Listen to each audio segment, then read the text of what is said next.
చిత్తూరు జిల్లా కార్వేటి నగరంలో టీడీపీ నాయకులు రెచ్చిపోయారు. ఏఆర్ కానిస్టేబుల్ యుగంధర్పై టీడీపీ నాయకులు దాడికి తెగబడ్డారు. ఏఆర్ కానిస్టేబుల్ను చంపేందుకు టీడీపీ నాయకులు ఆదాము, ప్రవీణ్, భాగ్యరాజ్ ప్రయత్నించారు. గ్రావెల్ అక్రమ దందాను ప్రశ్నించినందుకు అతనిపై దాడికి తెగబడ్డారు టీడీపీ నాయకులు. ఏఆర్ కానిస్టేబుల్ యుగంధర్ తన భార్యను కృష్ణ సముద్రంలో దించి వస్తుండగా అటాక్ చేశారు. అమ్మపల్లి క్రాస్ వద్ద కాపు కాసి దాడి చేయడంతో కానిస్టేబుల్ యుగంధర్ కోమాలోకి వెళ్లారు. ఈ ఘటనపై కార్వేటి నగరం పోలీసులకు యుగంధర్ భార్య ఫిర్యాదు చేశారు. ఇదే అంశానికి సంబంధించి మరింత సమాచారం మా ప్రతినిధి మూర్తి అందిస్తారు. మూర్తి, అట్ ప్రెజెంట్ యుగంధర్ పరిస్థితి ఎలా ఉంది? పోలీసులు కేసు నమోదు చేసుకున్నారా? మీ దగ్గర ఎటువంటి సమాచారం ఉంది?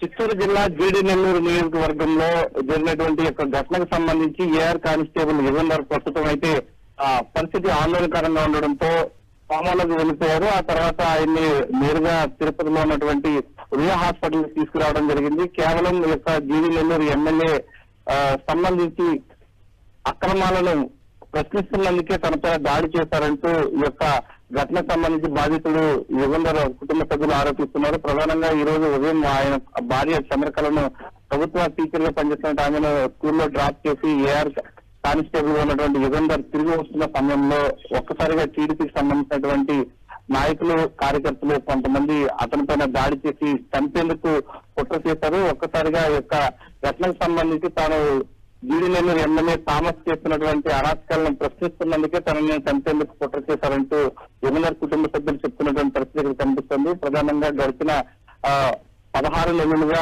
కూటమి ప్రభుత్వం అధికారంలోకి వచ్చిన తర్వాత జీడి నెల్లూరు నియోజకవర్గంలో ఎక్కడ చూసినా కలప అక్రమ రవాణా జరుగుతోంది, గ్రావెల్ అక్రమ రవాణా జరుగుతుంది. పక్కన ఉన్నటువంటి సరిహద్దు రాష్ట్రం తమిళనాడుకు విచ్చలవిడిగా గ్రావెల్ సరఫరా అక్రమ క్వారీలు తవ్వుతుంటూ ఇష్టారాజ్యంగా దోపిడీ గురిచేస్తున్నటువంటి విషయాలన్నింటినీ కూడా ఉన్నతాలుగా దృష్టి తీసుకుంటున్నందుకే తనను చంపేందుకు ప్రయత్నం చేశారంటూ ఏఆర్ కానిస్టేబుల్ యుగంధర్ కుటుంబ సభ్యులు చెప్తున్నారు. కార్వేటి నగరం పోలీసులకు అయితే ఫిర్యాదు చేయడం జరిగింది. Thank you Vijayamurthy.